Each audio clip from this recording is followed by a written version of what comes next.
የኢሬቻውን ጳጳስ ላሳያችሁ። እኛ አባት በቤተክርስቲያን አባት ናቸው እንዴ?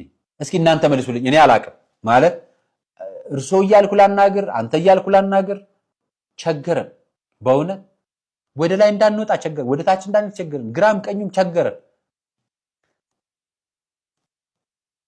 ክብረ ክህነት ማለት እኚህ ሰውዬ በቤታቸው መኖሪያ ቤት ውስጥ ለህፃናት ልጆች ጵጵስና ሲሰጡ ክህነት ሲሰጡ ክብረ ክህነት ሲሰጡ አሳይቻቸዋለሁ አይደል? ቪዲዮም ጭምር አምጥቼላችሁ የራሳቸው ቲክቶክ ገጽ አላቸው። የራሳቸው ቤት ውስጥ ነው ክርስትና የሚሰጡት እና ባለፈው ሳምንት አካባቢ ላይ የኢሬቻን ሃይማኖት ኢሬቻ የክብረ በዓልን በተመለከተ የዋቄፈና እምነት ተከታዮች የሚያከብሩት የሃይማኖታዊ በዓል ነው ሲሉ በሐሌታ ሚዲያ ላይ ወጥተው መናገራቸውንና በእኛ ክብረ በዓል ላይ ሌሎች ሃይማኖቶች ማንነት የሚገልጽ ነገሮቻችሁን ይዛችሁ አትምጡ፣ የራሳችሁን ክብረ በዓል በራሳችሁ አክብሩ ብለው እንከባበር የሚል መግለጫ ወጥተው አሳይተናችሁ ነበር።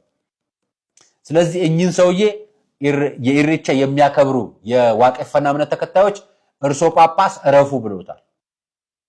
ካልሰሙ ነው ምን ነግሮ እነሱ የራሳቸውን እምነት ያምልኩ፣ መብታቸው ነው፣ ክብራቸውን የራሳቸው ነው።